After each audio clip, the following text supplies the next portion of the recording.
क्या हाल चाल है बच्चों। आइए, आपका स्वागत है आज की अगली क्लास में। और आई होप आपने होमवर्क किया हो। पिछली क्लास में हमने चालू किया था बेहद interesting geometrical isomers and I hope आपने होमवर्क कर लिया होगा। किया है भाई? बताओ। ज्योमेट्रिकल आइसोमेरिज्म में हमने कंडीशंस पढ़ी थी और हमने कुछ क्वेश्चंस लिए थे। फर्स्ट कैटेगरी हमने चालू की थी geometrical isomerism in C double bond C. Geometrical isomerism in C double bond C हमने किया था। कंडीशंस पढ़ ली थी कि भैया रेस्ट्रिक्टेड रोटेशन चाहिए था, टर्मिनल पर जाकर देखते थे अलग अलग चीज है, दोनों तरफ होनी चाहिए थी, तो जीआई होता था। कुछ क्वेश्चंस मैंने आपको दिए थे, तो होमवर्क डिस्कशन से चालू करेंगे। होमवर्क डिस्कशन है ये, homework discussion of theory copy. ये थ्योरी कॉपी का होमवर्क डिस्कशन है, ठीक है भाई लोग। चलिए, so let's start. Question number 1 2 3 हम कर चुके हैं, 1 2 3 हम कर चुके हैं। फोर्थ जीआई नहीं कर रहा है, फोर्थ जीआई नहीं कर रहा है। फिफ्थ में जीआई लेफ्ट वाला कर रहा है, आजू वाला कर रहा है, इसके क्रॉस जीआई होगा, ठीक है। यू कैन मार्क ओके, ये जीआई कर रहा है, सही है। यहां जीआई नहीं होगा, आप देख सकते हैं यहां दो रेस्ट्रिक्टेड रोटेशन, एक ये और एक ये, लेकिन यहां पर आप इस टर्मिनल पर जाएंगे देखेंगे दो एक सेम है, अलग होना चाहिए मेरे भाई। एक जगह भी अगर सेम हो गया तो जीआई नहीं होगा, क्लियर। तो इसे छोड़ दो, डबल को भी इस डबल पर चलो। इस टर्मिनल पर तो अलग है लेकिन यहां सेम है, जिसकी वजह से जीआई नहीं कर रहा है। फिफ्थ जो है वो जीआई करेगा।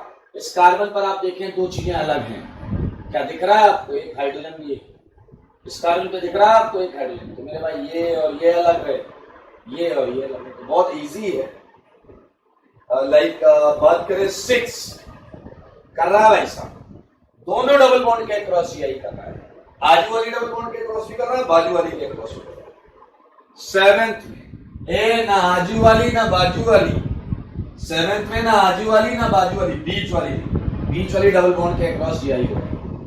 आप अगर ध्यान से देखेंगे, थोड़ा सा ध्यान से देखेंगे तो आपको ये दिखाई देगा और क्लियरली यहां जीआई दिखाई देगा। तो ये अलग अलग है और ये दोनों कार्बन पर अलग अलग केवल बीच वाली बॉन्ड पर है, तो ये जीआई कर रहा है। Moving ahead, question number 8 again कर रहा है बीच वाली बॉन्ड, सेम तरीका है बीच वाली बॉन्ड। 9th नहीं कर रहा है। आप लोगों की बुद्धि के लिए मैं बता दूं कि मिथाइल जो होता है वो CH3 ही होता है। ये रेस्ट्रिक्टेड रोटेशन है लेकिन ये सेम है। अरे मिथाइल CH3 ही होता भाई, सेम है, इसलिए जीआई नहीं कर रहा है। 10th क्वेश्चन नहीं कर रहा है जीआई। 10th क्वेश्चन में सारे लोग ध्यान से देखें, ये जीआई नहीं कर रहा है। इस टर्मिनल पर जाइए, सब सेम है। देखिए जो ऊपर से मिल रहा है 1 1, वही आगे चलिए 2 2, सब तो सेम है या नहीं? ये जीआई नहीं कर रहा है। तो हलवा बकवास क्वेश्चन करना है, आपको बुद्धू बनाने के लिए दिया गया है। 11th क्वेश्चन देखिए, 11th को देखिए कर रहा है जीआई, 11th वाला जीआई कर रहा है। तो क्या आप जरा देखें, क्या इस कंपाउंड में रेस्ट्रिक्टेड रोटेशन है? जवाब मिलेगा है। अब आप बताइए, ये वाला पोर्शन जो है, ध्यान से देखें आप,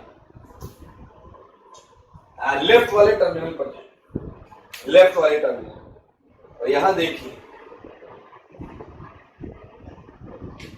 इस वाले टर्मिनल पर देखिए, इधर से जाए तो क्या मिल रहा है, इधर से क्या मिल रहा है, पूरा सेगमेंट देखना होता है। लेकिन यहां तो पहले ही डिफरेंस दिख गया, अलग अलग है। सिमिलरली इस टर्मिनल पर देखो अलग अलग है, हमें ऐसे चलना होता है। पहला पॉइंट ऑफ डिफरेंस ढूंढना होता है, first point of difference. First point of difference यहां नहीं मिलता तो आगे चेक करते हैं, तो आगे चेक करते हैं। और अगर कहीं नहीं मिलता तो इसका मतलब वो जीआई नहीं कर रहा, इसका मतलब वो जीआई नहीं कर रहा, बेकार में परेशान। लुक एट 12th एक ऐसा क्वेश्चन है उसमें कई लोग कंफ्यूज हो जाते हैं, तो आप फ्यूज मत होइएगा, ठीक है। अरे ये 12th करेगा या नहीं करेगा, बोलो 12th करेगा या नहीं, सारे बोलो। अरे भाई 12th क्वेश्चन देखिए, 12th क्वेश्चन जीआई करेगा और इसके करने के पीछे लॉजिक है। आपने जल्दीबाजी में कई लोगों ने बोला होगा नहीं करेगा, अरे मन की आंखों से देखना था, इससे देखना था मन की आंखों से। देखिए रेस्ट्रिक्टेड रोटेशन है, इस टर्मिनल पर आइए, इस टर्मिनल पर आए, अगर देखो यहां से आपको ऑक्सीजन कब मिल रहा है, 1 2 3 मिल रहा है या नहीं मिल रहा, क्योंकि इधर देखो कब मिल रहा है 1 2। क्या आप समझ रहे हैं या नहीं? तो मेरे भाई ये सेगमेंट अलग अलग है, ये सेगमेंट अलग अलग है। यहां देखिए ऑक्सीजन के बगल से जुड़ा हुआ है, जबकि ये ऑक्सीजन के डायगोनल से जुड़ा हुआ है, तो जीआई करेगा, सेम ये भी डिफरेंट है। तो 12 बहुत ध्यान से देखना था, जल्दीबाजी नहीं करनी। 13 नहीं करेगा, 14 करेगा, 15 करेगा। आइए मैं आपको दिखा देता हूं। 13 में तो साफ दिख रहा है, लेफ्ट हैंड साइड में कोई पॉइंट ऑफ डिफरेंस नहीं है, लेफ्ट हैंड साइड में कोई पॉइंट ऑफ डिफरेंस नहीं मिल रहा है। और यहां तो ये आपस में मिल गए, यहां तो ये आपस में मिल गए, तो ये जीआई नहीं कर रहा है। लेकिन अगर आप बात करें 14 की, अगर आप बात करें 14 की, आप देखें आपको फर्स्ट पॉइंट ऑफ डिफरेंस मिलेगा, यहां नहीं यहां मिलेगा। देखो यहां अलग है, यहां अलग है, तो ये अलग अलग है, और दूसरी तरफ तो अलग अलग है ही, तो ये जीआई करेगा। सिमिलरली 15 तो देख सकते हैं, फर्स्ट पॉइंट ऑफ डिफरेंस मेरे ख्याल से तुम्हें मिल गया है, उसी जगह पर मिल गया, तो ये जीआई करेगा। 16 का आंसर आपको सारे लोग 16 का आंसर बोलो, बोलो करेगा या नहीं करेगा, बोलो ये करेगा या नहीं करेगा। सिंपल सा प्रश्न मिल रहा है, नहीं करेगा, क्योंकि आप देखें लेफ्ट साइड में फर्स्ट पॉइंट ऑफ डिफरेंस मिलने से पहले ये खुद मिल गए, फर्स्ट पॉइंट ऑफ डिफरेंस मिलने से पहले ये खुद मिल गए मेरे भाई, ये सेम है दोनों, इसलिए 16th जीआई नहीं करेगा। 17th करेगा, बिल्कुल आप दोनों तरफ देखें, फर्स्ट पॉइंट ऑफ डिफरेंस ढूंढने आपको मिल जाएगा। 18th क्लास में हो गया कि जीआई करेगा। 19th आपको बहुत सोच समझ के करना, 19th आपको बहुत सोच समझ के करना, किया आपने बहुत सोच समझ के। बताओ बताओ बताओ क्या आंसर आया फिर 19th के ए का, क्या आंसर आया बताइए। 19th के ए का मैं बता देता हूं, 19th का ए जो था वो था आपका C2HCl दिया है। मेरे भाई जीआई करना है तो बताइए, रेस्ट्रिक्टेड रोटेशन तो चाहिए,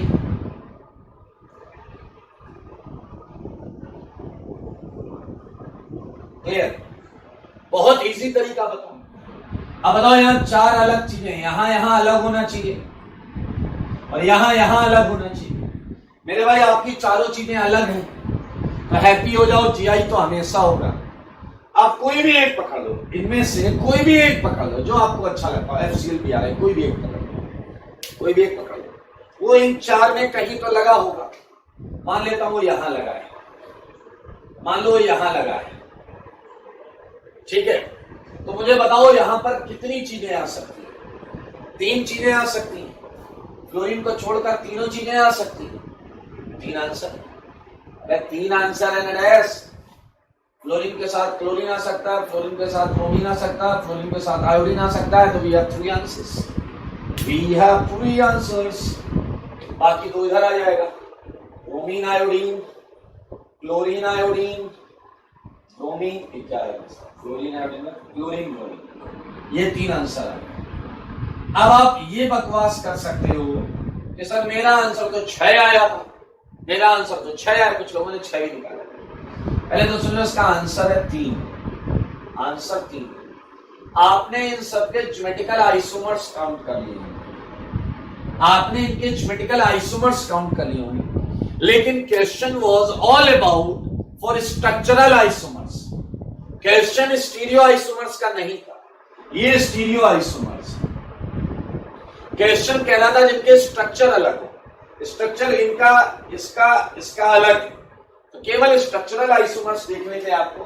आपको स्टीरियो आइसोमर्स नहीं देखने थे इस क्वेश्चन में, तो इससे फर्क नहीं पड़ता कि आप आई ऊपर बनाते हो या बी आर नीचे बनाते हो, आई मीन आई ऊपर बनाते हो या बी आर ऊपर बनाते हो, इससे कोई फर्क नहीं होता। क्या आप देख पा रहे हैं ये तीनों क्या है?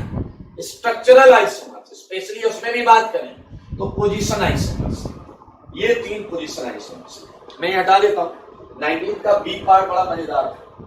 किया किसी ने 19 का बी पार्ट? यार बहुत मजेदार है। आइए हम 19 के बी पार्ट को डिस्कस करें। 19 के बी पार्ट में मैंने बताया था कि आपको ओपन चेन बनाने हैं। ओपन चेन, साइक्लिक मत बना देना भाई, साइक्लिक आगे करेंगे, बाद में, ठीक है? आइए सारे लोग देखिए 19 का बी पार्ट। फॉर्मूला था C3H3 FClBr। सारे लोग ध्यान से सुनेंगे, एक झटके में हो जाएगा। ओपन चेन बनाना है तो डबल बॉन्ड रखनी पड़ेगी। सारे लोग देखिए। तो मेरे भाई तुमने इससे क्या निकाल लिया? तुमने इससे 2 कार्बन निकाल लिए। तुमने इससे 2 कार्बन निकाल लिए, तो अब ये बहुत ऐसे सिंपल तरीके से करें। क्या बचेगा? CH3 FClBr। इससे 2 कार्बन निकल गए, क्या बचे? CH3 FClBr। देखिए रेस्ट्रिक्टेड रोटेशन तो हमारे पास आ गया। अब मेरे भाई हमें यहाँ पर यहां अलग रखने हैं और यहां अलग रखने हैं। तो मुझे इन 4 चीजों को लेकर, या जितने एटम दिख रहे हैं इन्हें लेकर हमेशा ऐसे कॉम्बिनेशन सेट करने हैं कि यहां अलग अलग हो और यहां अलग अलग हो। फिलहाल एक काम करते हैं, पहले एक रैंडम चीज ले लेते हैं। जो दिख रहा है पहले यही ले लेते हैं। जो दिख रहा है पहले यही ले लेते हैं। तो सारे लोग देखिए, ये CH3 आया यहां पर। तो बताइए यहां के लिए कितनी पॉसिबिलिटीज? मेरे भाई क्या क्लियर है कि यहां फ्लोरीन, क्लोरीन, ब्रोमीन 3 पॉसिबिलिटी आएंगी? सारे लोग 3 पॉसिबिलिटी आएंगी या नहीं? अगर यहां फ्लोरीन आया तो ClBr यहां होगा। अगर यहां क्लोरीन आया तो फ्लोरीन Br यहां होगा। अगर यहां ब्रोमीन आया तो फ्लोरीन B। तो 3 केस आएंगे।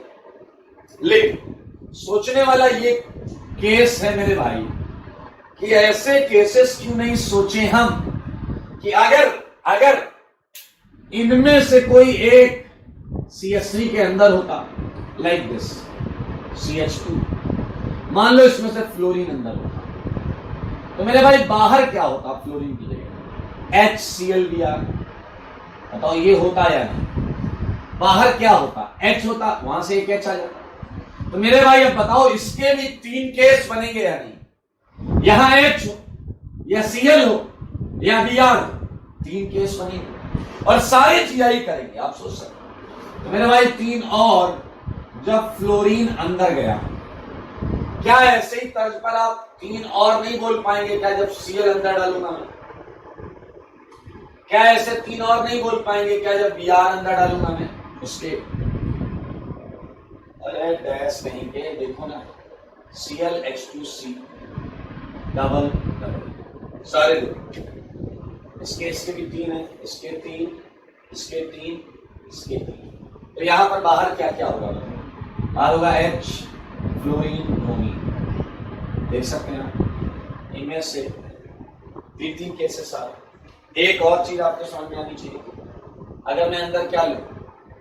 ब्रोमीन, Br, H2C, बाहर क्या क्या हो सकता है? HFCl। आप देख सकते हैं इसके लिए 3 case.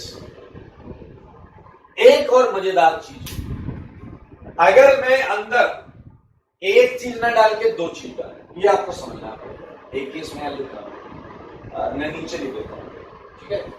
C double bond C।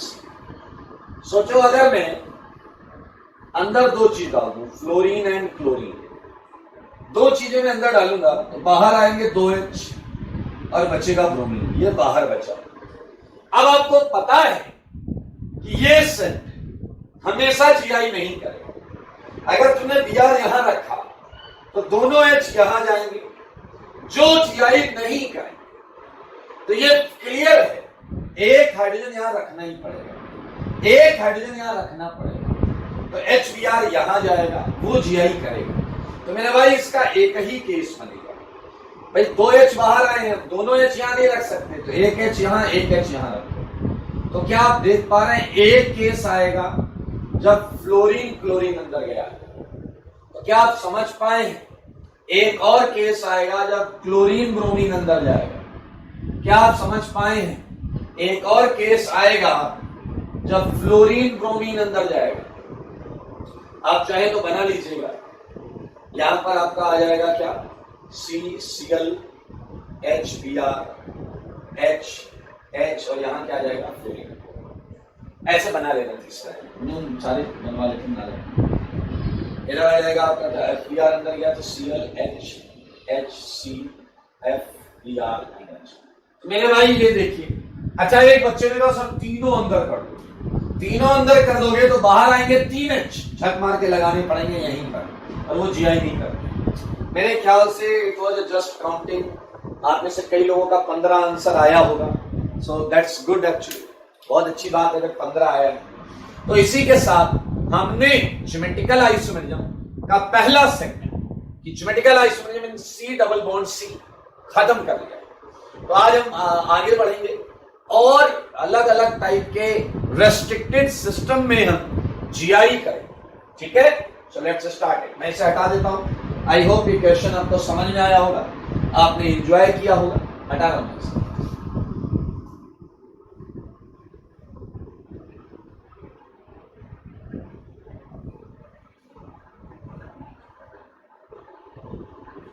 चले भाई, चलिए आगे बढ़ो।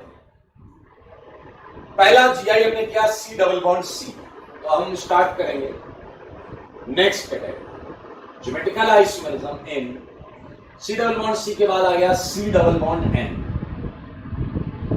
अब आप लोग सारे लोग देखिए, रेस्ट्रिक्टेड रोटेशन है, बिल्कुल है भाई साहब, कौन मना करेगा। ये देखो, ये है रेस्ट्रिक्टेड रोटेशन। कंडीशन हमें पहले से पता है, एक A एक B ये D। मेरे भाई सोचने वाली बात है, नाइट्रोजन पर एक क्या होगा, लोन पेयर। मेरे भाई अगर ध्यान से देखो तो इस टर्मिनल पर तो कंडीशन ऑटोमेटिकली वैलिड है, क्योंकि बॉन्ड पेयर और एक लोन पेयर ये कभी बराबर होंगे नहीं, तो ये अलग अलग है। तो बताओ क्या इसकी कंडीशन केवल इतनी बची कि इधर अलग अलग होना चाहिए। So this is all about A not equal to, this is all about A not equal to. तो देख लें C डबल बॉन्ड N में इधर कंडीशन अपने आप है, सेम नहीं है ना भाई, अलग अलग है ना। सिमिलरली IH क्वेश्चन करके खुशियां मनाते हैं। 19 क्वेश्चन 20th क्वेश्चन से स्टार्ट। मैं एक छोटी सी चीज बताऊंगा आपको, देखिए मुझे बताइए। चलिए, क्या ये GI कर रहा है? जवाब चाहिए, मेरे सवालों का जवाब दो, जवाब दो ना। ये है CH3, ये है फिनाइल, ये NaOH, ये 22nd क्वेश्चन। इन दोनों का आंसर बताना है आपको कि GI कर रहे हैं या नहीं कर रहे। सोच समझ कर जवाब देना, ठीक है। और भी मैं कुछ क्वेश्चंस बना सकता हूं। ये इथाइल, ये N, ये OH, ये H, ये प्लस, ये X माइनस। क्लियर? तो आप बहुत आराम से देखें और बहुत सिंपल तरीके से देख के बता सकते हैं कि भाई साहब ये GI करेगा या नहीं करेगा, ठीक है। तो चलिए, मेरे ख्याल से बहुत आसान है। कंडीशन लिखिए, ये अलग होने चाहिए, तो GI दिख रहा है, दूर से दिख रहा है, GI करेगा, GI करेगा। इधर देखो, ये अलग अलग है, बोलो है ना, और करेगा, सारे GI कर रहे हैं। यहां H के साथ एक लोन पेयर, तो ये सारे GI कर रहे हैं। 20, 21, 22, 23 सारे GI कर रहे हैं। ओके, सो सबके लिए अपन ओके कर सकते हैं। अब समझने वाली बात थोड़ी सी एक एक्स्ट्रा है यहां पर, वो क्या है सुनिए। जब रेस्ट्रिक्टेड रोटेशन बाय बॉन्ड अलग अलग एटम के बीच में, डिफरेंट एटम के बीच में, डिफरेंट एटम, तो हम सिस ट्रांस वाले नाम में थोड़ा परिवर्तन करें। अगर आपकी बाय बॉन्ड अलग अलग एटम के बीच में, जैसे कार्बन नाइट्रोजन, इससे पहले आपने पढ़ा कार्बन कार्बन, अब पढ़ा कार्बन नाइट्रोजन, तो बस इतना है। जो नामकरण समारोह था सिस ट्रांस, उसमें हम थोड़ा सा बदलाव करते हैं।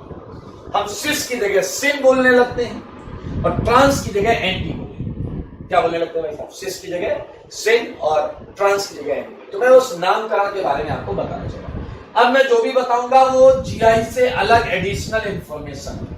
आई मेरे भाई आप आगे चलकर और पढ़ेंगे रिएक्शन, उसमें ये ऐसे बनता है। सारे लोग देखिए, ये एक एल्डिहाइड है और ये एक हाइड्रोक्सिल एमीन है। ये एक हाइड्रोक्सिल एमीन, ये नाम है कंपाउंड का, हाइड्रोक्सिल एमीन। तो इनके बीच से क्या निकल जाता है, जल। इनके बीच से जल निकल जाता है और ये बनता है। आपको भी रिएक्शन पर बुद्धि नहीं लगानी है, आपको बस ये देखना है कि ये एल्डिहाइड से बना है। किससे बना है, एल्डिहाइड से। कैसे पता चल रहा है, कार्बन का ये H हमें बता रहा है ये एल्डिहाइड से बना है। और हम मेरे भाई, इस फंक्शनल ग्रुप का नाम होता है ऑक्साइन। इस फंक्शनल ग्रुप का नाम होता है ऑक्साइन। तो इसकी कैटेगरी नेमिंग हो गई एल्डोक्साइन। इसकी कैटेगरी, इसका नाम है एल्डोक्साइन। और आप लोगों ने ये दावा किया कि ये जीआई करेगा, बिल्कुल सही बात है। जो ये जीआई करेगा तो कम से कम 2 डिफरेंट फॉर्म में एग्जिस्ट करेगा। अब ये 2 डिफरेंट फॉर्म में एग्जिस्ट कर रहा है, तो सारे लोग देखो मगर बोलो, एक बार ये और एक मेरे भाई ये इस फॉर्म में एग्जिस्ट करेगा। सारे देखो, वो भी बोर्ड पर। ये 2 डिफरेंट फॉर्म है। क्या मेरा प्रश्न आपसे इतना है, पेपर में कहीं भी आपको ऑक्साइन मिलेगा तो क्या आप अपनी बुद्धि से ये पहचान लोगे कि वो एल्डोक्साइन है या नहीं? लोग H, इस कार्बन पर H एल्डोक्साइन। जैसे अभी अगला क्वेश्चन देखिए, वहां आप नहीं पहचान, आप वहां पहचान लेंगे कि वो एल्डोक्साइन नहीं है। क्या आप देख रहे हैं कि ये रिएक्शन कीटोन से हुई, बिल्कुल सेम पैटर्न। क्या आप देख पा रहे हैं ये रिएक्शन कीटोन से हुई? तो मेरे भाई आप यहां देखें, ये कैटेगरी है कीटोऑक्साइन, ये कैटेगरी है कीटोऑक्साइन। और ये साफ दिख रहा है कि एल्डोक्साइन नहीं है, क्योंकि इस कार्बन पर कोई H नहीं। अगर इस कार्बन पर H है तो एल्डोक्साइन, नहीं है तो कीटोऑक्साइन। ये सब कुछ इसके नामकरण के चक्कर में हुआ, ये सब कुछ इसके नामकरण के चक्कर में। ये जीआई कर रहा है, जैसा कि आपने बोला, कर भी रहा है, वैसे सही बात है। तो मेरे भाई आप देखें, एक फॉर्म ये होगी और एक फॉर्म इसकी ये होगी। सारे लोग देखें, ठीक है। ये जीआई कर रहा है तो कम से कम 2 फॉर्म्स इसकी पाई जाएंगी ऑर्गेनिक केमिस्ट्री। तो मेरे भाई ये एल्डोक्साइन है, ये कीटोक्साइन। इनके नामकरण समारोह में एल्डोक्साइन का नाम तो इस H के रिस्पेक्ट में लिखा जाता है, एल्डोक्साइन का नाम तो H के रिस्पेक्ट में लिखा जाता है। क्या आप देख रहे हैं H और OH एंटी है? क्या आप देख पा रहे हैं? क्या आप देख पा रहे हैं H और OH सिन है? बोलो बोलो। एल्डोक्साइन तो हलवा है। अगर आपको कार्बन पर H लिखा, भैया कार्बन का H, नाइट्रोजन का जो भी ग्रुप है, वो अगर सेम साइड है तो सिन अपोजिट है, बट यहां फाइट है, यहां फाइट है। क्योंकि अगर आप थोड़ी बुद्धि लगाओ तो इसके सिन कौन है, ये, और इसका एंटी कौन है, ये। सारे लोग देखें, इसका एंटी कौन है, फिनाइल। सिन कौन है, मिथाइल। एंटी कौन है, फिनाइल।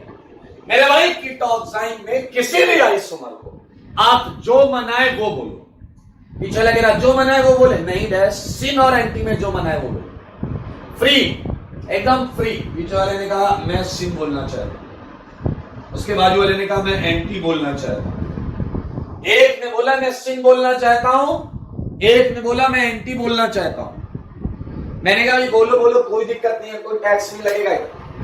लेकिन इतना ख्याल रखना, अगर सिन बोलने का मन है तो पहले सिन वाले ग्रुप का नाम लिखिए, ठीक है। जैसे मैंने सिन लिखा तो सिन कौन है, मिथाइल। सिन कौन है, मिथाइल। उसके बाद बाकी वाले का नाम, यानी कि फिनाइल, कीटोक्साइन, कीटोक्साइन। अगर आपने एंटी पहले लिखा तो पहले एंटी वाले का नाम आएगा एंटी, फिनाइल, फिर क्या है, मिथाइल, अरे क्या मजाक लगा रखा है, तो बहुत हलवा है, बहुत हलवा है। कीटोक्साइन। Now look at this one, इसे देखें। OH से ये क्या है, सिन, और ये क्या है, एंटी। तो आपका जो मन है वो नाम लिखो, लिख लोगे या नहीं, बोलो लिख लोगे या नहीं। सिन में इस बार पहले क्या आएगा, फिनाइल, तो हो जाएगा सिन फिनाइल मिथाइल कीटोक्साइन। एंटी में पहले किसका नाम आएगा, मिथाइल। भाई साहब लिख लेना यार, क्या मैं आप पे भरोसा कर लूं, बोलो बोलो। चला कह रहा एट योर ओन रिस्क, चलो रिस्क ले लेते हैं। तो मेरे भाई ये नामकरण समारोह यहां चला है, इस पर आप ध्यान दें। और एक चीज मैं चाहूंगा आप नोट में भी लिखें, नोट में वो ये है, when A double bond B, ठीक है, when both doubly bonded atoms are different, when both doubly bonded atoms are different, then क्या यूज करते हैं मेरे भाई, sin and anti is used, then sin anti use करते हैं in place of cis and trans। तो हलवा चीज, हमने एक और कैटेगरी खत्म की, हमने एक और कैटेगरी खत्म की, वो कैटेगरी है सी डबल बॉन्ड एन। देख सकते हैं आप सारे, C double bond N category हमने जस्ट अभी खत्म की। Okay, moving ahead with next category of compound. सारे लोग देखिए, GI N double bond N. मेरे भाई डाइइमाइड बोल सकते हैं, क्या बोल सकते हैं, डाइइमाइड। फिलहाल आप देखें तो आपको कुछ मजा आएगा। मेरे भाई एन पर लोन पेयर होता है। अब अगर आप थोड़ी भी बुद्धि लगाओ, आपको कुछ मजेदार दिखाई यार, इस तरफ भी ये हमेशा अलग होगा, उस तरफ भी ये हमेशा अलग होगा, और मेरे भाई रेस्ट्रिक्टेड रोटेशन दिख ही रहा है। तो मेरे भाई यहां जीआई करने की कोई भी कंडीशन नहीं, ये अलग है, बाय डिफॉल्ट अलग है। बॉन्ड पेयर लोन पेयर अलग ही होंगे, बॉन्ड पेयर लोन पेयर अलग ही होंगे। तो मेरे भाई आप देख सकते हैं जीआई की कोई कंडीशन यहां पर स्पेसिफिकली है नहीं। चलो जल्दी बताओ, 24 करेगा या नहीं? चला कह रहा करते हो सारे करेंगे, हाँ भाई हाँ। 25 बताओ, BH2N2। 26 बताओ, अरे कर लोगे दोस्त, बोल दिया करो यार, क्या गैस की तरह बैठे रहते। सारे करेंगे जीआई, सारे के सारे करेंगे। क्या स्ट्रक्चर बना लोगे? ये भगवान स्ट्रक्चर बना लोगे, एन डबल बॉन्ड है ना, HH लगा लो, ठीक है। किसी ने कहा मैं एक एन पर दोनों एच लगा ही नहीं पाओगे, स्ट्रक्चर ही नहीं बनेगा। हमने एक और कैटेगरी खत्म की, GI in N double bond N. तो सी डबल बॉन्ड सी हो गया, सी डबल बॉन्ड एन हो गया, एन डबल बॉन्ड एन हो गया। अब हम बहुत मजेदार चीज करने जा रहे हैं, आपको बहुत मजा आने वाला है। वो है जीआई की अगली कैटेगरी। मैं इसे हटा देता हूं, हटा दो इसे, देख लें एक बार आप लोग, ठीक है, हटा रहा है।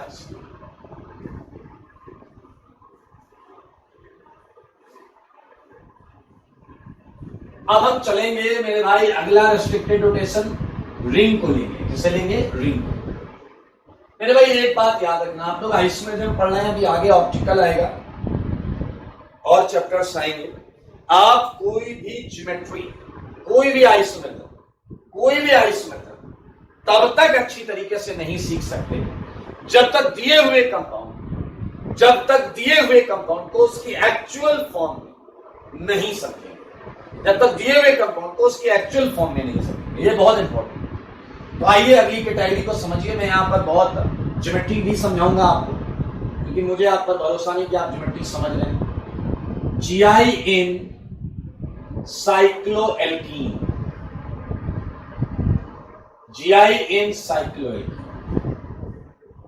मेरे भाई अगर आप थोड़ा सा दिमाग लगाएं तो आप आश्चर्यचकित होंगे। साइक्लो भी है, उसकी वजह से भी रोटेशन रेस्ट्रिक्टेड होता है, और उसके अंदर एल्कीन है, डबल बॉन्ड भी है, तो डबल बॉन्ड से भी रोटेशन रेस्ट्रिक्टेड होता है और साइक्लिक पार्ट से भी रोटेशन रेस्ट्रिक्टेड होता है। तो ऐसा क्यों किया गया यहाँ दोनों कैटेगरी? इस कैटेगरी में भी जीआई होता है तो हम देखने जा रहे हैं, लेकिन पहले वही सबसे इंपॉर्टेंट, क्या? ज्योमेट्री, कंपाउंड्स की ज्योमेट्री क्लियर होनी चाहिए। आइए मैं आपको एक बात बताऊं, हमेशा के लिए बात अपने दिलो दिमाग पर बैठा लें। जैसे मैंने आपको एक छोटा सा प्रश्न दिया, लास्ट क्वेश्चन का नंबर बताइए कोई क्या था? लास्ट क्वेश्चन का नंबर क्या था? बोलो भाई। 20, 21, 22, 23, 24 सही है। 4 ही क्वेश्चन थे ना, 25 से करवा। सारे लोग देखिए, सारे लोग पहले देखेंगे, महसूस करेंगे। 25 के ए पार्ट में मैं आपको दे रहा हूं साइक्लोप्रोपेन और बी पार्ट में मैं आपको दे रहा हूं साइक्लोप्रोपीन।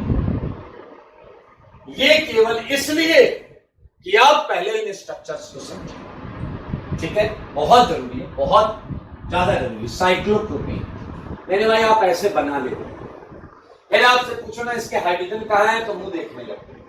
चलिए, कंपाउंड को 2 तरीके से बनाया जा सकता है। ध्यान से सुनिए सारे लोग, आप लोग सुनिए। या तो आप रिंग को वर्टिकल बनाते हैं, ध्यान से सुनिए। या तो आप रिंग को वर्टिकल बनाते हैं जैसे कि बुक मेरे हाथ में, या तो आप रिंग को ऐसे बनाते हैं, या आप रिंग को हॉरिजॉन्टल बनाते हैं। समझ रहे हैं आप? या तो रिंग वर्टिकल होगी या रिंग हॉरिजॉन्टल होगी। सारे लोग ध्यान से सुनो, एकदम भेजे में बैठ जाना चाहिए। रिंग ऐसी होगी या ऐसी। अब कैसी भी बनाओ, रत्ती भर फर्क नहीं पड़ेगा कॉन्सेप्ट में। लेकिन क्या आपको पता है कार्बन पर 2 बॉन्ड होती है? कार्बन पर 2 बॉन्ड होती है, पता है ना आपको? तो मेरे भाई जरा ध्यान से सुनो। रिंग पर अगर sp3 एटम है, सारे लोग देखो, रिंग पर अगर sp3 एटम है तो मेरे भाई बॉन्ड्स हमेशा ऐसे रहते हैं। अगर रिंग हॉरिजॉन्टल है, सारे लोग देखो, अगर रिंग हॉरिजॉन्टल है जैसे यहां देखो, कोई भी कार्बन, अगर रिंग हॉरिजॉन्टल है, रिंग ऐसे आपको दिख रहा है हॉरिजॉन्टल दिख रही है, तो आप बॉन्ड देखो। एक बॉन्ड ब्लू वाली किधर है? प्लेन से अप, प्लेन से अप, रिंग के प्लेन से अप। और रेड वाली किधर है? रेड एंड ब्लू जो नीचे है वो प्लेन के नीचे। देख रहे हैं आप? ऐसे एक ने कहा मैं रिंग को खड़ा करके बनाओ, क्या दिक्कत? ऐसा रखना है, ऐसा रख, क्या दिक्कत? अगर रिंग हॉरिजॉन्टल है, एक बॉन्ड अप एक डाउन। लेकिन अगर रिंग वर्टिकल है तो एक बॉन्ड आपकी तरफ, एक बॉन्ड आपसे दूर। देखो दोस्त, देखो, एक बॉन्ड आपकी तरफ, एक बॉन्ड आपसे दूर। रिंग हॉरिजॉन्टल है तो एक आप, एक डाउन। एक बच्चे ने बड़ा अच्छा क्वेश्चन पूछा कि सर ये ऊपर क्यों है और वो नीचे क्यों है? ये आपको सुन के बेतुका लगेगा, दरअसल बेतुका ही है मेरे भाई। हर चीज में रिपल्सन लगता है तो चीजें दूर दूर रहना चाहिए, इसलिए एक ऊपर एक नीचे है ताकि रिपल्सन हट जाए। ध्यान से सुनना, मान लो किसी तरीके से मैं इसका एक ग्रुप हटा देता हूं, तो कोई रिएक्शन करा के एक ग्रुप हटा देता हूं। मान लो मैंने नीचे वाला ग्रुप हटा दिया, ऊपर वाला ऊपर थोड़े रहेगा। अब ये ऊपर वाला ऊपर नहीं रहेगा, कहां जाएगा? नीचे वाले कह रहे हैं नीचे, अबे डैश नीचे भी नहीं जाएगा, ये प्लेन में आ जाएगा, ये रिंग के प्लेन में आ जाएगा, बीचों बीच, ऊपर बीचों बीच आ जाएगा। लो, क्या आप नहीं आए? क्या समझ? एक ने कहा बीचों बीच क्यों आएगा? बताओ नीचे क्यों नहीं जाएगा? अरे प्रभु, इस कार्बन पर तो 2 लगे हैं ना, अप एंड डाउन। बाकी कार्बन पर तो अप एंड डाउन लगे हैं ना, तो अप रहेगा तो अप वाला धक्का मारेगा, डाउन रहेगा तो उधर से डाउन वाला धक्का। बीच में मिनिमम रिपल्सन। आई होप आप मेरी बात समझ पाए हैं। मैं ऐसा मान लेता हूं कि मैं आपको समझा पाया हूं।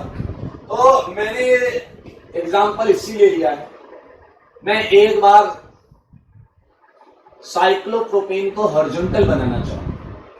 देखिए, इसीलिए बॉन्ड्स ऐसे बनाई जाती हैं, फिर एक अप एक डाउन, इसे हॉरिजॉन्टल माने। हॉरिजॉन्टल में मैं ऐसा कर सकता हूं, आपको पता है ये वाला सेगमेंट अंदर की तरफ है तो मैंने उसे डैश डैश कर दिया। मेरे भाई, हर बार कंपाउंड इतना खूबसूरत तरीके से नहीं बना होगा, ये आप समझें, आपको एक बार समझना होगा अच्छी। इस कार्बन पर भी अप होगा और डाउन होगा। आई होप आप समझ पा रहे हैं। इस कार्बन पर भी हाइड्रोजन अप और डाउन होगा। अब अगर आप रिंग को वर्टिकल कर देते,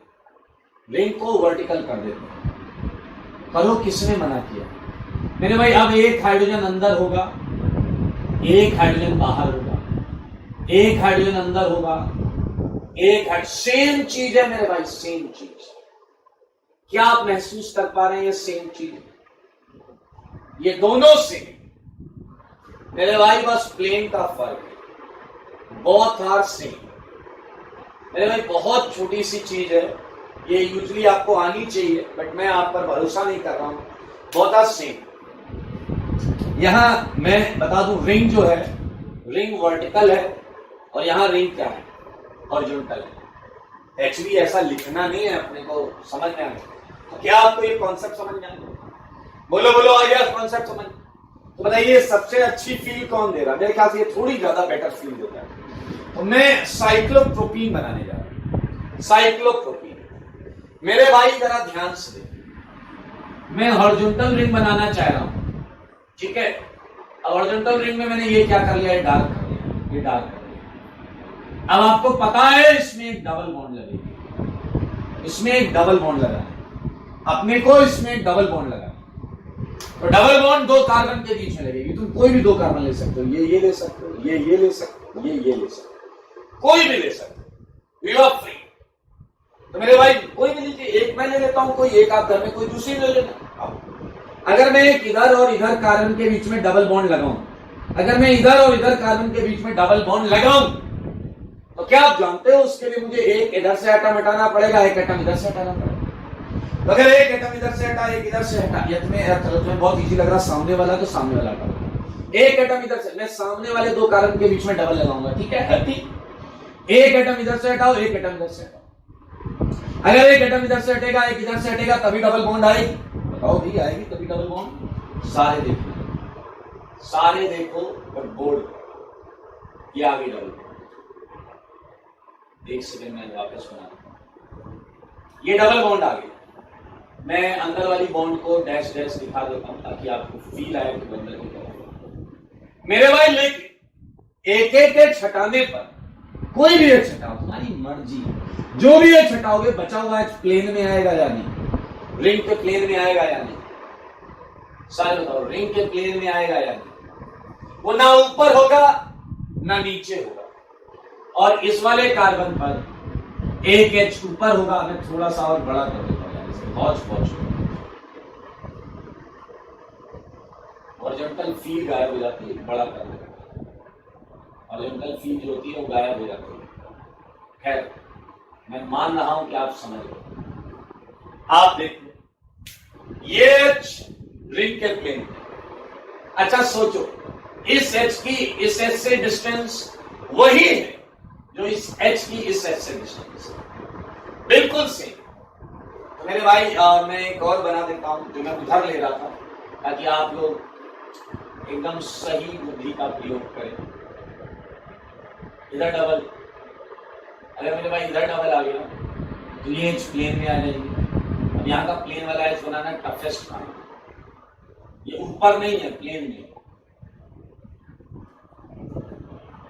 अब इस एच की डिस्टेंस इस एच से वही होगी जो इस एच की डिस्टेंस इस एच से, and same would be valued with this H.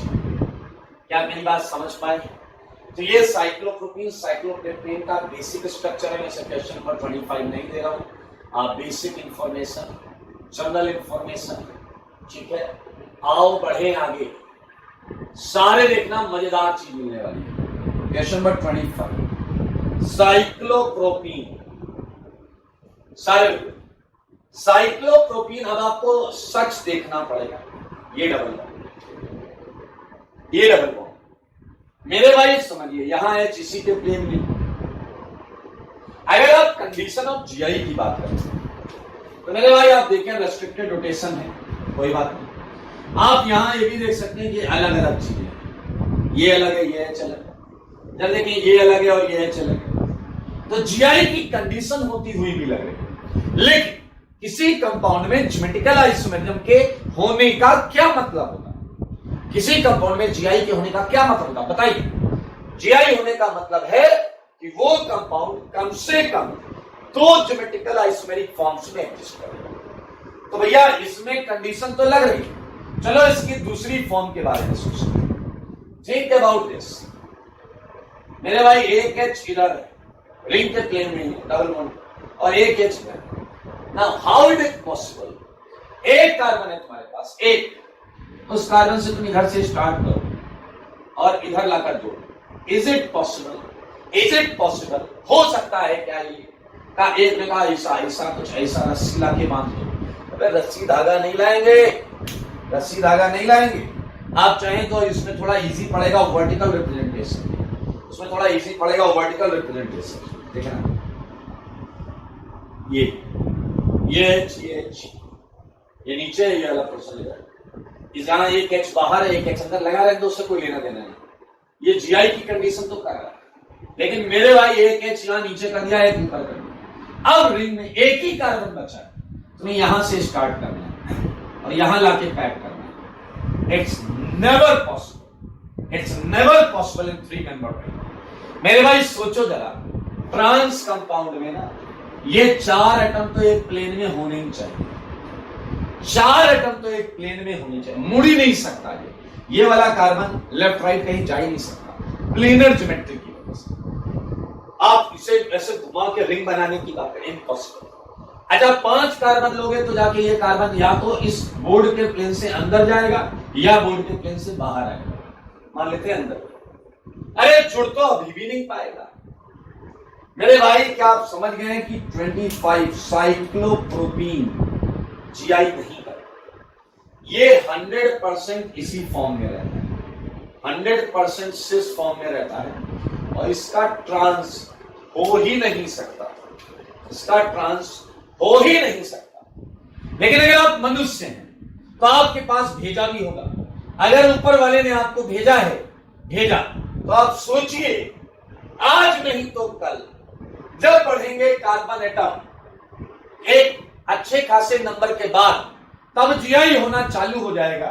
क्योंकि अगर सफिशिएंट नंबर ऑफ कार्बन हो इधर और इधर तो वो घूम फिर कर आना तिरछा होकर जुड़ तो जाएगा। अब वो कितने कार्बन होने चाहिए, दैट इज डेटा मेरे बेटा। साइक्लोप्रोपीन में जीआई नहीं होता। एंड फॉर योर इंफॉर्मेशन, साइक्लोब्यूटीन बना लेंगे आप 4 के, बना लोगे ना दोस्त। साइक्लोपेंटीन,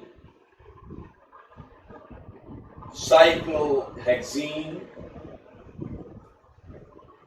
साइक्लोपेंटीन बना लो भाई साहब, साइक्लोहेक्सीन बना लो, साइक्लोहेप्टीन, साइक्लोहेप्टीन। ये मैं बस इसीलिए बना रहा हूं आपको पता हो स्ट्रक्चर क्या होता है। और आपकी इंफॉर्मेशन के लिए बता दूं, ये सारे 100% सिस फॉर्म में, सिस तो नाम है यार, 100% सिस फॉर्म में एग्जिस्ट करते हैं। इनका कोई ट्रांस, इनका मेरे भाई कोई ट्रांस बन ही नहीं पाता because of high angle strain. Twist हो ही नहीं सकता ऐसा। आइए कहां से चालू होगा वो आपको देखना है, सीखना है। आप क्वेश्चन नंबर 30, इज इट 30 या साइक्लोऑक्टीन। सारे लोग अपने दिमाग, दिलो दिमाग पर इसे बैठा लो। यही है वो पीछे वाले, यही है वो मोस्ट इंपॉर्टेंट। साइक्लोऑक्टीन 8 कार्बन की रिंग में डबल बॉन्ड के अक्रॉस जीआई हो सकता है। 8 कार्बन के नीचे या उससे कम जीआई नहीं मिलेगा। याद रखना। अब पता है आप लोग, मैं बोल क्या रहा हूं आपके दिमाग में कुछ और ही जाए। आप और एक छोटी रिंग 8 की होती है जो जीआई करती है, ना भाई ना। 8 की स्मॉलेस्ट रिंग है जो डबल बॉन्ड के क्रॉस जीआई करती है, ये समझना पड़ेगा। साइक्लोऑक्टीन में जीआई होता है, यहां जीआई होता है और इसकी फॉर्म बनाई जा सकती है। सारे लोग देखिए मैं दोनों फॉर्म बना रहा हूं आपकी हेल्प के लिए।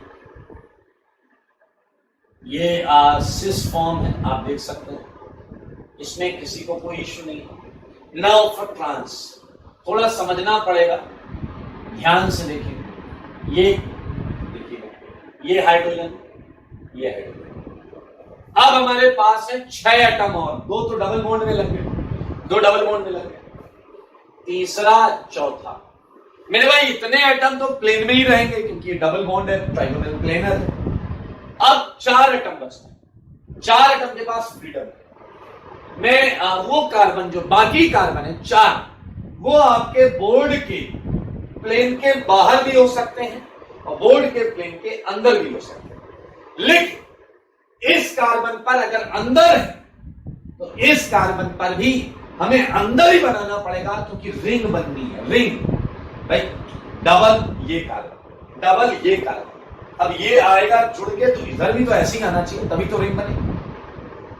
आइए, तो मेरे भाई ये है पांचवा कार्बन, ये है छठा कार्बन। मेरे भाई ये दोनों बॉन्ड अंदर की तरफ, ऊपर ऐसे है, नीचे ऐसे है। तो मेरे भाई दो कार्बन और बचे, ये है सातवां कार्बन और ये है आठवां कार्बन। पीछे लगा ये लोग जुड़े ही नहीं, कहते जब जोड़ेंगे ना सातवें और आठवें कार्बन। अब आप देखिए ये पीछे की तरफ काफी करीब आ चुके हैं, ये पीछे की तरफ काफी करीब आ चुके हैं, तो इनके बीच में बॉन्ड है। आप देख पा रहे हैं क्या, इस डबल के पीछे बॉन्ड है, ये है ट्रांससाइक्लोऑक्टेन। मैं आपको हवा में बना के दिखा रहा हूं, डबल,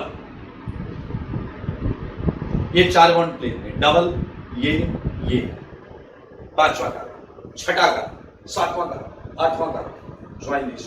क्या तुमने देखा डबल आगे था, मैं पीछे गया, डबल दो कार्बन, 3 4 5 6 7 8, ज्वाइन दिस। ये है ट्रांससाइक्लोऑक्टेन। देख ले सारे लोग देखें, ये है सिस, ये है ट्रांस। मन भरकर देखो भाई साहब, ध्यान से देखो, अच्छी तरीके से देखो, मन भर के देखो, कोई टेंशन नहीं है। लेकिन एक बहुत मजेदार इंफॉर्मेशन मैं आपको देता हूं, आपको अच्छा लगेगा। क्या आपने नोटिस किया, इससे पहले जीआई हो ही नहीं रहा, 100% सिस फॉर्म, 100% सिस, तो ट्रांस की भी मदद आ, हाईली अनस्टेबल था, एंगल स्ट्रेंथ था। एक मिनट, तो यहां पर ट्रांस जस्ट अपीयर हुआ, जस्ट अपीयर होता। तुम्हें लगता है कि वो सिस को हरा देगा क्या स्टेबिलिटी में? अरे हरा तिरछा होकर जुड़ा है मेरे भाई। ये इंफॉर्मेशन लीजिए, बहुत काम की इंफॉर्मेशन है और लॉजिकल भी है मेरे भाई। यहां सिस जो होता है वो ट्रांस से ज्यादा स्टेबल होता है, सिस जो है वो ट्रांस से ज्यादा स्टेबल।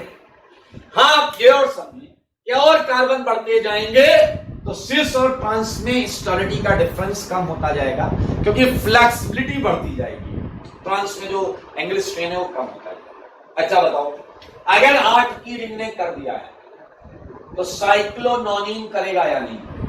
9 के। बताओ साइक्लोडेकीन करेगा या नहीं? बताओ साइक्लोडुडेकीन करेगा या नहीं करेगा? 12 की।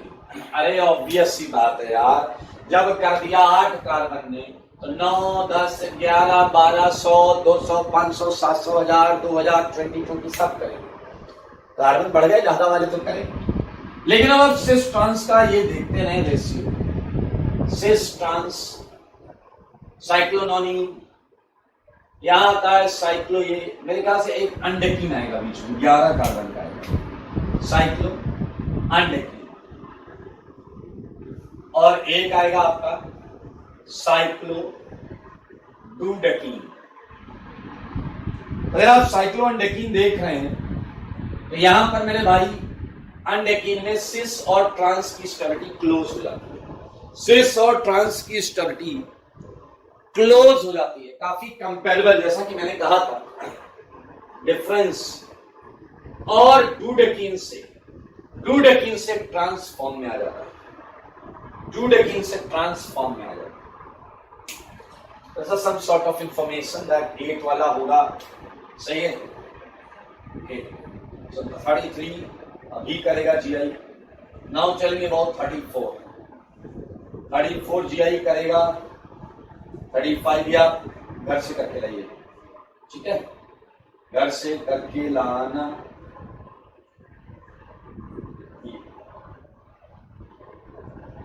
और इसी के साथ एक नोट में पॉइंट भी लिख लेते हैं, आपका भरोसा नहीं, आप नोट में पॉइंट लिखिए, वही जो मैंने बोला था डेटा वाली बात। Smallest string which can show GI, which can show geometrical isomerism across double bond, या ये लिखने से अच्छा स्मॉलेस्ट साइक्लोएल्कीन, दोनों बात आ गई। which can show GI across double bond, across double bond is 8-membered ring या cyclooctane. रूम टेम्परेचर पर यही होगा साइक्लोऑक्टेन। और इसी के साथ we just finished GI in cycloalkene। तीसरी कैटेगरी खत्म हो गई आज। और अब हम चलेंगे नेक्स्ट एंड आज के लिए जो लास्ट कैटेगरी वो होगी GI in cycloalkane। ठीक है, उसमें रेस्ट्रिक्टेड रोटेशन किसका होगा? साइक्लिक सिस्टम की वजह से। देख लेना, हटा रहा हूं भाई। सो ये नहीं हटाऊंगा, ये तो अपने काम का है, एल्कीन है।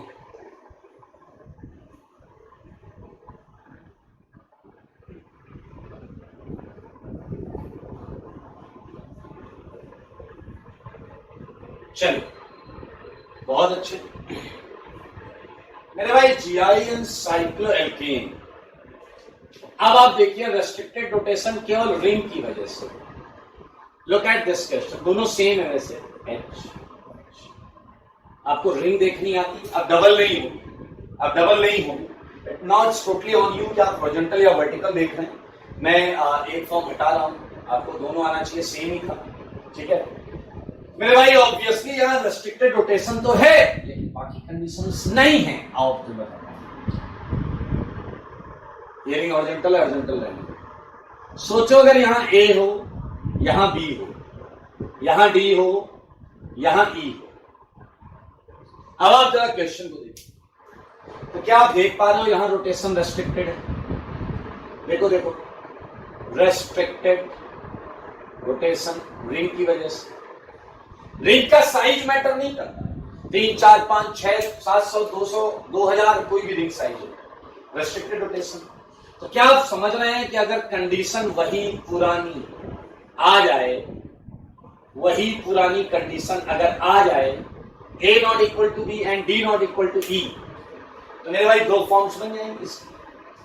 A और D की डिस्टेंस देखो, और दूसरा वाला आइसोमर जिसमें D यहां होगा, डिस्टेंस अलग हो जाएगी या नहीं हो जाएगी? ज्योमेट्रिकल आइसोमर खूबसूरती से करेंगे। तो मेरे भाई रिंग साइज मैटर नहीं करता, A B D E। अच्छा, पोजीशन भी मैटर नहीं करती। तुम कहोगे 1 2 1 2, एक टेंशन नहीं लेने का। क्या A B D E, अभी रेस्ट्रिक्टेड रोटेशन ये होगा। सब कर रहे GI, सब लाइन से कर रहे GI। और मैं पहले ही बता चुका हूं, रिंग साइज कुछ भी हो, सारे GI तो कितना आसान केस है। GI इन साइक्लोएल्केन, 3 की रिंग में भी GI होगा, गिवन दैट रेस्ट्रिक्टेड रोटेशन 3 की रिंग तो है ही। एक टर्मिनल पर ये अलग अलग हो और उसी टाइम पर किसी एक और टर्मिनल पर दो चीजें अलग होनी चाहिए, बाकी rest all conditions are same. Clear? Everything is simple. Let's move करते हैं कुछ आगे क्वेश्चंस के साथ। Okay, so again can you tell me what was the last number? यार ये नंबर का लोचा है, भूल जाते हैं बाद में। सो कोई बताएगा क्या नंबर था? It was 35 if I'm not wrong. Okay, so 36 से स्टार्ट। अरे नंबर एडजस्ट कर, 36। ठीक है, आई सारे लोग देखिए, बताओ क्या ये GI करेगा क्या? सोच करो, सोच कर बोलना सारे लोग।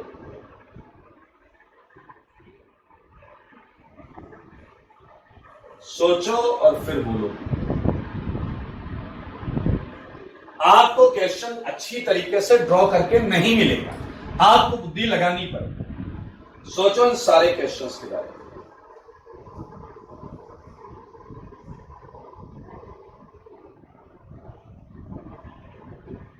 ध्यान से देखिए, 36 मेरे भाई, 36 को अगर आप ध्यान से देखते हैं तो आपके पास क्या ये ऐसा दिखता है या नहीं? सच बताओ। तो क्या आपका मन करता है कि आप खटाक से यहां बोल दें कि GI नहीं करेगा?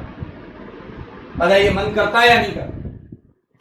लेकिन 37 को जब आप बनाएंगे तो क्या जनाब ऐसे ही बनाएंगे? क्या आप ऐसे ही बनाएंगे? क्योंकि तो डबल बॉन्ड से जुड़ा है। मेरे भाई ये GI नहीं कर पा रहा। देखो, डबल बॉन्ड के क्रॉस 8 की रिंग से जीआई चालू होता था तो डबल बॉन्ड के क्रॉस देखना बेवकूफी।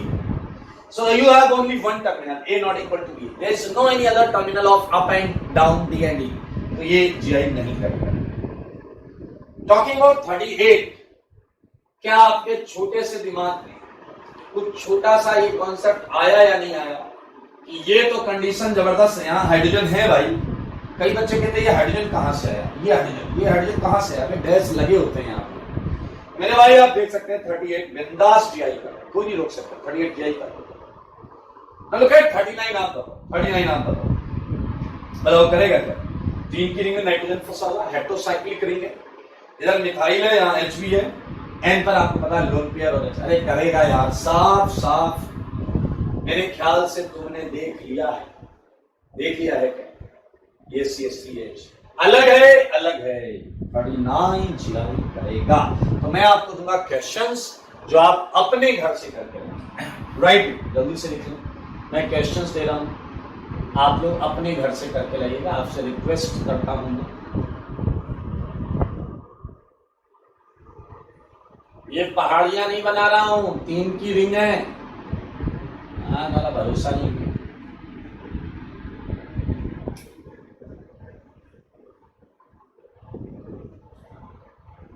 थोड़ा एक्सटेंशन ले रहा हूं, हेटेरोसाइक्लिक वाले भी यहां दिखा रहा हूं।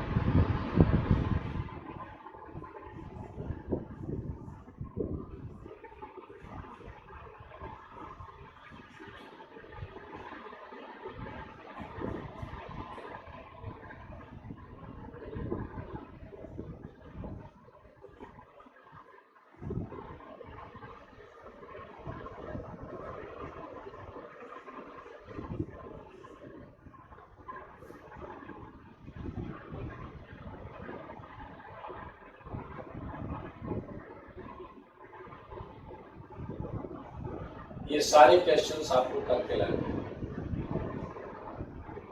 ओके, सो फर्स्ट क्वेश्चन ये है, सेकंड क्वेश्चन ये है, थर्ड क्वेश्चन ये है। बहुत आसान ही सारे।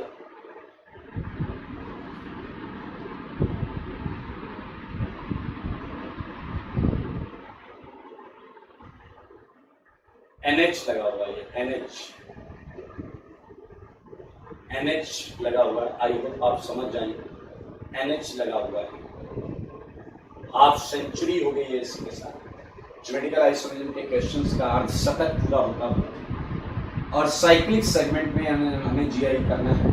यानी भाई कोई भी रिंग हो सकती है, 5 की, 6 की, कोई भी हो सकती है, 7 की, 8 की, ठीक है, बिल्कुल टेंशन ना लें। 52 भी करेगा, 8 की रिंग है तो क्या होगा, रिंग के रिस्पेक्ट में GI हो जाएगा, ठीक है। मुझे 2-3 क्वेश्चंस कैटेगरी में और डालने, मैं ये सेगमेंट हटा देता हूँ डायग्राम में।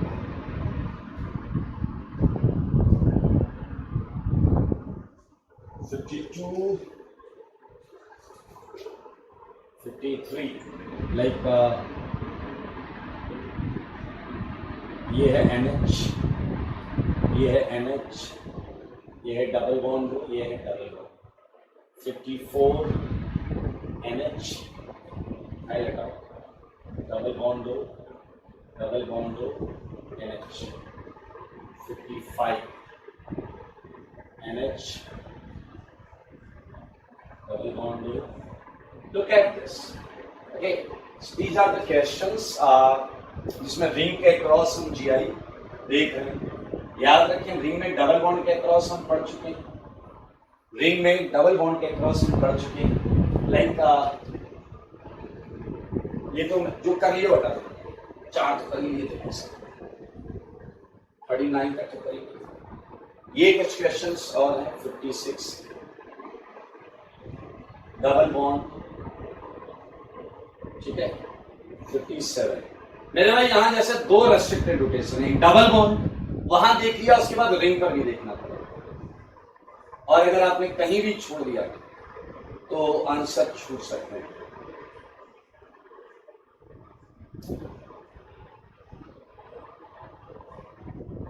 ठीक है, सो दिस इज ऑल अबाउट, ये करिएगा आप। ओके, सो आज की कैटेगरी भी खत्म हो गई, जीआई साइक्लोएल्केन। इसकी छोटी छोटी 2-3 कैटेगरीज और हैं, और नेक्स्ट क्लास में हम उन्हें करेंगे, उन कैटेगरीज को करेंगे। कैलकुलेशन ऑफ ज्योमेट्रिकल आइसोमर्स, बेहतरीन टॉपिक आएगा इसके अंदर, ई एंड जेड सिस्टम। तो अगली क्लास बहुत मजेदार क्लास होने वाली है, लेकिन गिवन दैट आप बहुत अच्छी थ्योरी नोट्स बनाएं और इसे प्रॉपर तरीके से अपनी कॉपी में लिखें, होमवर्क प्रॉपर करें। एक और चीज मैं बताना चाह रहा हूं कि बहुत सारे बच्चे अपने डाउट्स, क्वेरीज ऑर्गेनिक केमिस्ट्री पढ़ते हुए या जनरल एकेडमिक डाउट्स पूछते हैं कि सर रिवीजन कैसे करें, सर मेरे 2 चैप्टर छूटे हुए हैं, मेरा होमवर्क छूटा हुआ है, वो कैसे करें, या फिर सर मैं पेपर में सिली मिस्टेक्स करता हूं, वो कैसे करें, या फिर रिवीजन के लिए शॉर्ट नोट्स कैसे बनाएं। तो देखिए, आज जो सिचुएशन है उसमें आसान नहीं होता कि हर एक बच्चे को 1 to 1 में ये बता पाऊं, इसलिए इन सारे प्रॉब्लम्स को कलेक्ट करके मैंने इन पर छोटे छोटे 5-5 मिनट, 10-10 मिनट, 12-12 मिनट के वीडियोस बना दिए हैं। और ये वीडियोस आपको मेरे YouTube चैनल पर, आप जाएंगे इस पर सर्च करेंगे YouTube चैनल पे SKM sir Kota, SKM sir Kota, वहां आपको ये वीडियोस मिलेंगे। आप इन्हें देखें, देखने के बाद फॉलो करना है उसके अंदर जो बोला गया, जैसे बोला गया वैसे। टेस्ट पेपर के बाद पेपर की एनालिसिस कैसे करें, इस पर भी वीडियो पड़ा हुआ है। आप 10-10 मिनट का वीडियो, आप रोज 1 या 2 वीडियो देखें, उसी के अकॉर्डिंग काम चालू, बिल्कुल उसी के अकॉर्डिंग काम चालू करें। तो आई होप आप लोग ये पढ़ें और पढ़ने के साथ ये काम भी कर लीजिएगा, जिससे आपको सारी चीजें पता चल जाएंगी, आपके मन में आने वाले कई डाउट सॉल्व हो जाए। ठीक है, और सर लाइक शेयर सब्सक्राइब वाला जो फंडा है वो जरूर कर देना, क्योंकि बार बार मैं आपको ऐसे बता नहीं पाऊंगा। हर दूसरे या तीसरे दिन में मैं किसी एक जनरल स्टूडेंट्स के टॉपिक पर वीडियो बनाऊंगा। ठीक है, तब तक के लिए स्वस्थ रहें, मस्त रहें और पढ़ाई में व्यस्त रहें।